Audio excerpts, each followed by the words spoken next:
Welcome to HCI 509, Research Methods and Statistical Analysis. In this lecture, Lecture 9, we're going to talk about descriptive statistics. Let's get started.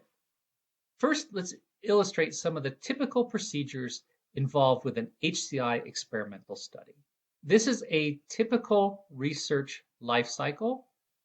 In this type of life cycle, you'll see some of the processes that are involved. First of all, we identify a research hypothesis. This involves some mutually exclusive statements that are very concrete and lucid. Then we specify the design of the study. How are we going to conduct the study? Remember, there's different ways. We could have participants come in. We could do a study where we actually just have people fill out a questionnaire or a survey. Then we run a pilot study to test the design, the system, and the study instruments. Even if it's a survey, we need to make sure that we ask the questions appropriately. If it's a study that we're actually doing on the premises, where we have participants come in and we watch them or have them conduct some kind of task, this is where we want to make sure the instruments are calibrated properly and that the system measures what we want to do and that the instructions make sense. Then we recruit participants. Again, we want to make sure these participants are samples of a population that we're trying to learn about. Then we run the actual data collection. Then we analyze the data, which is what we'll talk about here and in the next few lectures. And then finally, we report on the results that we've obtained. So notice that 6 is highlighted because that's what we want to start talking about here. In an experiment, let's talk about some of the steps we're likely to encounter. First of all, we need to make sure that all the instruments and the evaluated systems are ready, so when the participant walks in the door, they can get started right away. Then we greet the participant. We introduce the purpose of the study and the procedures. We talk about, for example, the experimenter will be in the distance but available for questions, or the participant will be watching you and making observation notes. This type of information is important to make the participant feel at ease. The next is to get the consent of the person. Now, keep in mind, steps 2, 3, and 4 could be done in different orders because of online experiments. Sometimes we would introduce the purpose online through an email, get the consent by having them fill out a form. That's even before they walk in the door to participate in the experiment. Next, we assign participants to a specific experimental condition. And remember, we need to use some kind of randomization method. If it's a within-group study, we need to have some method to control the order of tasks that are, such as a Latin square design. Then we ask participants to complete training tasks to minimize the learning effect. Remember, that's one of the systematic errors. Then we have participants actually complete the tasks. Then we have them fill out any kind of questionnaires. Typically, these ask for information or feedback on the actual task, like how did you like this? What did you feel at this particular moment when you were doing this task? It could also ask for demographic information. Then we have a debriefing session. This can give information about how you're going to use the study information that you collect, as well as how they can get in touch with you later if they have additional questions about what they participated in. Last, remember to make payment if you've promised this up front. It's best to pay promptly. I was involved as a participant in a study by Bill and Melinda Gates, and this particular study promised payment by the beginning of March. 3 months later, there's no payment, and they don't answer any inquiries about it. Now the payment wasn't much, but it's the principle behind it, the fact that it clouds over the ethics of their study when they don't pay as they promised. Let's talk about some things that we need to think about before we begin our data analysis. Let's talk about the importance of statistical analysis. You've spent a lot of time getting this study ready. You collected all this data, and now you've got this whole horde of data. Now, I just read a study that was conducted over 16 years, and they had done surveys around the world of over 900,000 participants. Now, at this point, you or these other researchers that I just read about can lie back, or at least they think they can lie back and enjoy a hard-earned break. After all, you've done the hard work, right? No, because what happens is the data analysis stage is equally or even more labor intensive than the data collection stage. We have to make some critical decisions, such as what type of statistical method will we use? What is the confidence threshold? Different types of studies require different types of confidence thresholds. If you're just talking about a browser A and browser B, one of them makes you more efficient, a 0.05 level of confidence might be okay. But if you're talking about some machine that delivers radiation to a patient and you're trying to make sure that the buttons don't confuse the operator, then you want a much, much more strict threshold of confidence.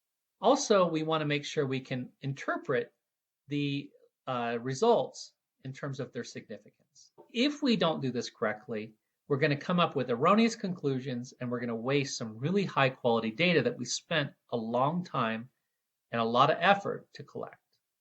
Again, we want to make sure that we do things correctly.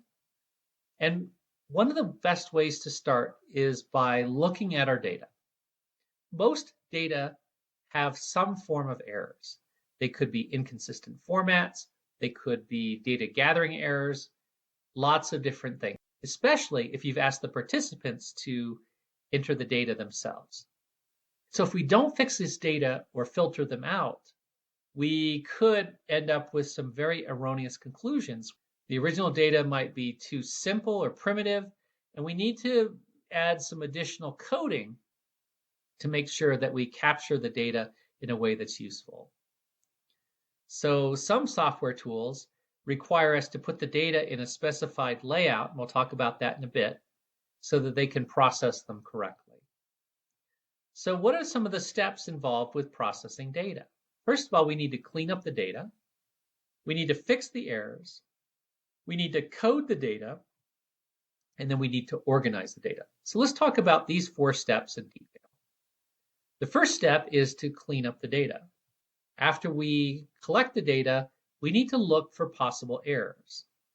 And this is particularly important when participants enter the data themselves, as opposed to having an experimenter do it. Although it's not possible to identify all the errors, for example, if somebody lies about their age, but we want to trace as many errors as possible to try to minimize the negative impact. Remember, systematic errors are ones that we really want to reduce. One step is to think about looking at the data from a reasonableness perspective. So we have an age of a participant that's listed as 223. Now, it's quite unlikely that that participant is that old. So we can conclude that there's something wrong with that particular data. One of the things that could have happened is the participant might have pushed the button 2 twice, and then they entered the 3. But they didn't realize they hit the 2 button twice. Or they might have hit the button 3 with fat fingers after they entered their correct age of 22. The problem is we might not be able to detect this, but sometimes we can kind of cross-check our data and see some of these errors before we get beyond this initial step. For example, if the person's age is 22 and they claim to have 21 years of computing experience, then there's clearly an error with one of those 2 numbers.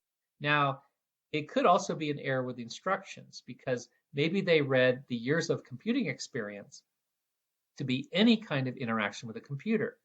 And they might have played on their father's computer at 1 year old and thought of that as years of computing experience. So the instructions might not be clear, or the question that we asked might not be clear, but odds are there's going to be an error with one of these 2 in terms of data entry. So sometimes we can cross-check, as I mentioned. Another one is inappropriate formatting. So let's take, for example, the participants are entering their age. Most people are going to just enter a number because that's easier. So they're going to write down a 9 to report their age if their age is 9.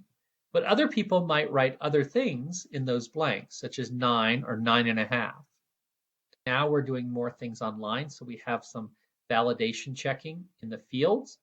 But if you have like a pen and paper that you're using to collect this data, you might not get it until much later after they've left the session.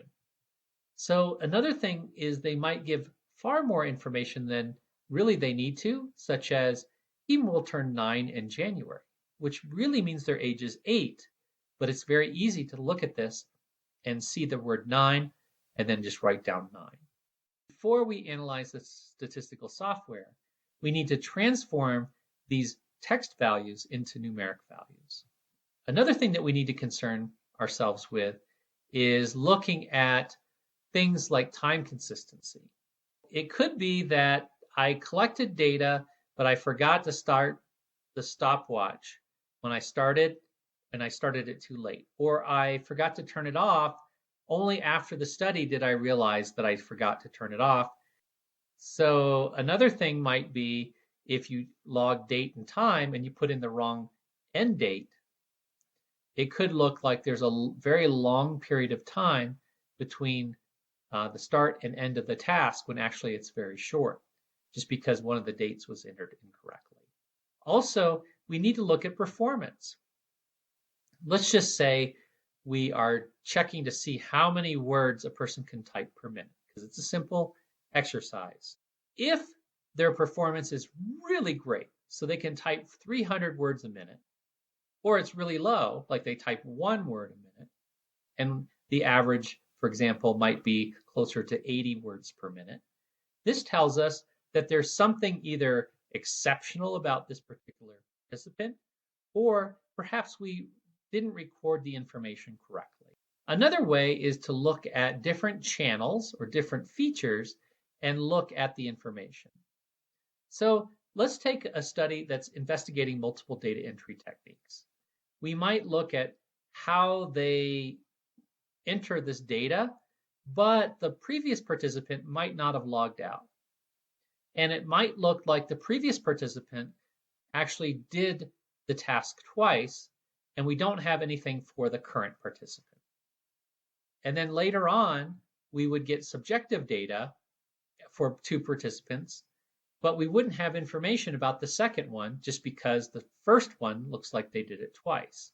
And say our system only recorded the best effort out of the multiple efforts that the person took, and it would overwrite the previous attempt by that participant. What happens is it looks like, first of all, the first participant did really well, and the second participant we have to throw out because we don't have any information about how they performed on the task. We want to make sure that we have a really good way to grab that information and make sure it's consistent across, for example, performance data and subjective data, which could be recorded, for example, on 2 different systems or perhaps on 2 different dates. The problem is if we have those 2 participants and we don't have information, the second participant's information will be thrown out, although it could be very relevant to our study. The next step, step 2, is to fix errors. The question is we want to make sure we can get the most accurate data possible. In many cases, we can cross-check information and come up with accurate information based on these cross-checks. So, for example, if the age is incorrect and we can't find it anywhere else in our study, we might be able to find out by contacting them to find out the accurate information. But that takes time. Sometimes they don't check their email. Sometimes they don't respond because they've already been paid. So this might be information that we're going to have to exclude from our study. Some errors we can't fix. So, for example, if participants were anonymous, there's no way we can reach out to them and find out who they were and get corrected information after we've collected the data. We might need to remove the data or treat it as missing values, and some statistical analysis allows us to do that. The third step is to code the data. Now, let's take a look at 3 participants and the demographic information we've got. So the age is numerical, and we don't need to do any kind of special coding or transformation for that data. Remember, statistical software doesn't like words they prefer numbers. So we want to change like gender, highest degree, and previous software into a number so that the software can actually interpret it. So we have gender, male and female, but we might code this as 1 and 0 or 0 and 1. So 0 would represent male and 1 would represent female, or vice versa, as long as we're consistent. So for highest degree earned, we might list them in order, where 1 represents high school degree, 2 college, and 3 graduate degree. The reason why we put them in order is later on we might be able to do some tests. It wouldn't make sense to assign 3 to high school, 2 to graduate degree, and 3 to college degree, because the order helps us understand the data, and our understanding of the data really does help in discovering errors. Another thing is, if we look at the previous software experience, we could represent 1 as yes, 0 as no, or vice versa, as long as we're consistent. So 0 and 1, as we saw in the previous example, male and female, yes and no, are used for dichotomous variables. These are categorical values with exactly 2 possible values. The di means 2. And when we're coding variables with 3 or more possible values, we might vary the codes based on the specific content. So we could use 1 to represent high school degree instead of 0, as long as we have consistency. So for example, if we're using 0, 1, 2 instead of 1, 2, 3, we should get the same exact result. Now, I want to caution you, if you're using artificial intelligence, especially machine learning, to analyze this information, because we have to do things slightly different based on how machine learning works. We have to use something called one-hot encoding. Now, it's beyond the scope of this class, but just realize that the processing that we do in terms of coding for these categorical values might need to change if we're going to do some kind of deep learning. The next thing to look at is content analysis. So this is where we look at the different themes or critical events, and we might have a list of different possible codes. For example, let's just say we have somebody who you're interviewing and they give reasons why they don't use computers. Now, if we prepare correctly, we might have a list of 5 or 10 or 15 different reasons. We ask them to pick maybe 1 or the top 3. These codes allow us to capture this information and use it in different ways. Now take another attempt at this. Let's just say we ask them to freeform write why they don't use computers. Now, later on, we have to take and synthesize all this information. So by doing this kind of coding up front, we're able to give them a list of possible values. I see this all the time. For example, when I uninstall some software, they ask me why I'm uninstalling the software. They don't ask me to free type it usually. They give me a couple of different options and ask me to pick the best one. So we use this a lot in usability tests, especially in HCI, because we want to look for causes and have a list so we can rank them and understand. If we have each person type in exactly why, we could miss out important information because we're trying to kind of synthesize or reduce it to a couple of root causes. Another thing we need to look at is consistency. When one or more person are coding, we need to make sure that we have a consistent list of values. For example, why they didn't work well on a particular browser task. There is a list, and we need to make sure that we choose one that is consistent across different evaluators. We can do things like use Cronbach's alpha. Now there's inter-annotator reliability, which is a statistical method to look at how we can ask the same question in different ways and hopefully get an identical answer. So this helps us look and check the consistency across multiple coders. In Chapter 11 of Research Methods in HCI, you can actually look at how that process of coding transpires. The last step is organizing the data. Statistical software is a bit finicky.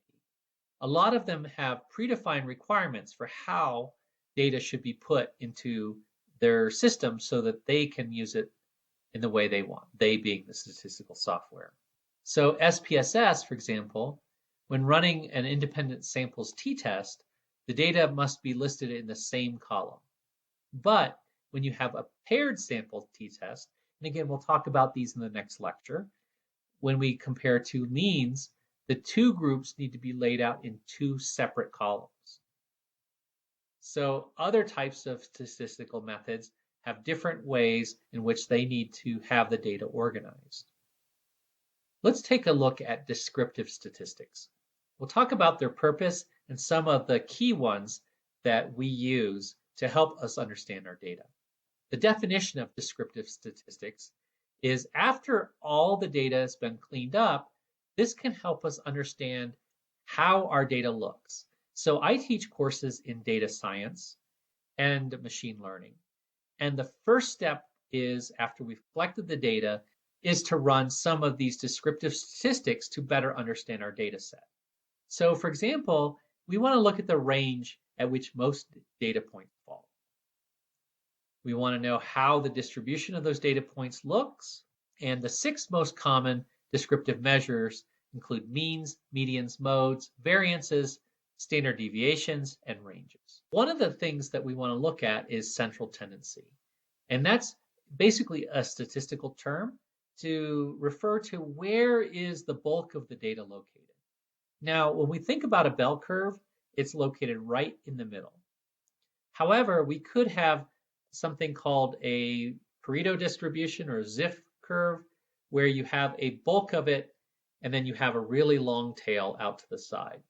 So the central tendency of that type of distribution is very different than the normal or Gaussian distribution. We have a number of different ways in which we can describe the central tendency of a data set.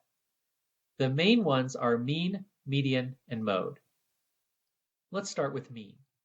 There's many different types of mean. There's arithmetic mean, there's harmonic mean, there's geometric mean. All of them have their own specific purpose. However, for most purposes, we'll talk about the arithmetic mean or the arithmetic average of the data set. So when we have multiple groups involved in the study, comparing their means can provide some insights on how the groups relate. For example, if their means are very similar, say we had the men and the women that were measuring their heights. If their heights are almost the same, it's probably unlikely that we're going to find any significant statistical difference between the two.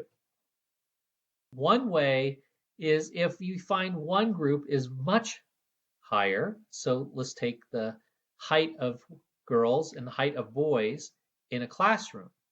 If we measure them and take the average of each group, we find the difference or the mean of each group is very large. This tells us that a statistical significance test is warranted. The second measure of central tendency is median. The median is the middle score in a ranked list of our data. So, for example, if I have a set of typing speeds collected from 7 users, these are the typing speeds given here, and notice they're in ranked order. The mean of this data set is 30.4. And how do I arrive at that? So I take the sum of all of these, so these 7 numbers, and I add them together. Then I divide it by 7 because there's 7 of them. And I get an average or mean of 30.4. But notice the median is 29. So when the mean and the median are different, that tells us how the data is skewed. Is it skewed to the left? Is it skewed to the right?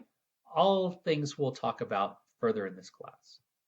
Since the set is ordered, we can see that the median is pretty close to the middle of the data set. So here we have 7 users, but how do these methods work if we have only 6 or 8 or an even number? Well, so we take the 2 middle numbers, and if there's an equal number of elements to the left and right, we calculate the mean of those 2 numbers. We add the 2 means of those 2 middle numbers, and we divide by 2. So Here we have 6 numbers. 22 and 33 are in the middle. So we would take, as our median, we would add 22 and 33, divide by 2, and our median would be 27.5. Now notice the median does not appear in our set of numbers. The last measure of central tendency is mode. So that is the value that occurs the most often. So MO, that's one way to remember it, most often. So it occurs with the greatest frequency in the data set. So if we have 7 participants and we ask them how many hours they spend on the internet each week, here we have 3 of them that have 22 hours per week, and then we have 2 others that spend 34. Well, 22 is the most often occurring number in that data set, so we would have 22 as our mode. So what happens when we have 2 different values, each with the same greatest frequency? So let's take this data set here. So here we have 22 occurring 3 times, and we have 34 occurring 3 times. The mode is actually 2 different values. In some cases, the mode functions in software will ask you, do you want to see both of them, or do you want me to randomly select one of the 2 options? And in this case, you can see here that it's better to report both because they give us additional information. But sometimes you need a single number to proceed with your calculations. So let's talk about the other 3, which are measures of spread. So spread talks about how much the data point deviates from the center of the data set. In other words, how spread out is it? This is also known as variability or dispersion. So the 3 measures include range, variance, and standard deviation. Let's talk about range first. So the range is difference between the highest and lowest scores in the data set. Say we were collecting ages, and the oldest participant was 80, the youngest participant was 16. So our range would be 80 minus 16. So the formula for this is highest score minus lowest score. In this case, we've got this ranked ordered set. The range is 50 minus 15, or 35. So the larger the range, the more distributed the data set is. This is good in some ways and bad in others. Let's talk about another measure of spread that's commonly used called variance. So the variance of a population is calculated by first finding the mean. So the mean is that X bar up there in that equation. Then we subtract the mean from each number in the data set. So because it's the mean, you're going to have some numbers that are greater than the mean and some numbers that are less than the mean. So if we have those 7 numbers, we're going to take each of those 7 and subtract the mean. Let me go back here. Here, if you see, we have these numbers here. So then we subtract the mean from each number in the data set. For example, let's take this data set here. Now we've already calculated that the mean was 30.4. So each of these numbers we would subtract 30.4 from. So 15 minus 30.4, 19 minus 30.4, 22 minus 30.4, etc. So some of these numbers are going to be negative and some of these numbers are going to be positive. So we account for that by using the square of the numbers. This helps make the numbers that are negative positive. Because remember, we're more interested in the absolute distance between the mean, which is that X bar, and each individual number. We're not interested in the direction it is because we know that some are going to be positive and some are going to be negative just by the definition of what a mean is. So it's the distance that matters, not whether they're positive or negative. And then what happens is we take the sum of all these squares and then we average them by dividing by not n, so we wouldn't divide by 7, but we divide by n minus 1. And the higher the variance, the more distributed the data set is. So let's consider a couple of different numbers. Let's consider 50, 150, and 250, and 150, 150, and 150. You can see the variance on the first set of numbers is much greater than the variance on the second. The second one has a variance of 0. So this can help us look at how varying the numbers are within that range. The standard deviation is the square root of the variance. So we can go back and forth between the two. Why even bother with having something called standard deviation if we've got variance? Well, one reason is because the units are preserved with standard deviation. Let's just say we were measuring the height of a bunch of basketball players. The measurement might be in inches or in centimeters or in meters. When we get to variance, because of that square value, we're actually talking about units of variance that are inches squared or centimeters squared or meters squared, when that actually doesn't really help us much in understanding what that means. So standard deviation, by taking the square root of the variance, preserves the units. So we're actually able to talk about the standard deviation in terms of inches instead of inches squared, or centimeters instead of centimeters squared, etc. So there's a number of different types of distributions, but perhaps the one that we're most familiar with is the normal distribution, or the Gaussian. Now, the normal distribution looks like a bell curve. A standard one looks like what we see here below. The center, the mean, median, and mode all occur as the same number. The other thing to remember is we've got a equal slope on each sides. Now, the slope of that could change. For example, if we have a large dispersion of values, our curve won't be as tall, but it will be far wider. But if we have a very low variance, our bell curve is going to be very steep, and it's not going to be as wide. So these help us understand the shape and distribution of our data. Now, regardless of whether it's really wide or it's really narrow, these follow a symbol pattern. However, a bell curve has certain properties that allow us to understand and compare values. So again, by understanding the mean and the standard deviation, we can come up with a number of different attributes about this particular data set. So it's important because there's lots of normal distributed values. For example, heights in a population, grades in a set of students on an exam, or performance measures like typing speed. We need to determine if a data set is normally distributed, and then this helps us understand which significant test we need to conduct. A parametric test is one that assumes that the data is normally distributed. However, not all data is normally distributed. So if it's not, what we can do is we can transform it so it's normally distributed, or we can have what we call a non-parametric test for the analysis. An example of a non-normal distributed data set is a uniform data set. So if we roll a six-sided die a number of times, the data set is not going to be normally distributed. What's going to happen is you're going to see that each of those six sides has an equal chance of being selected.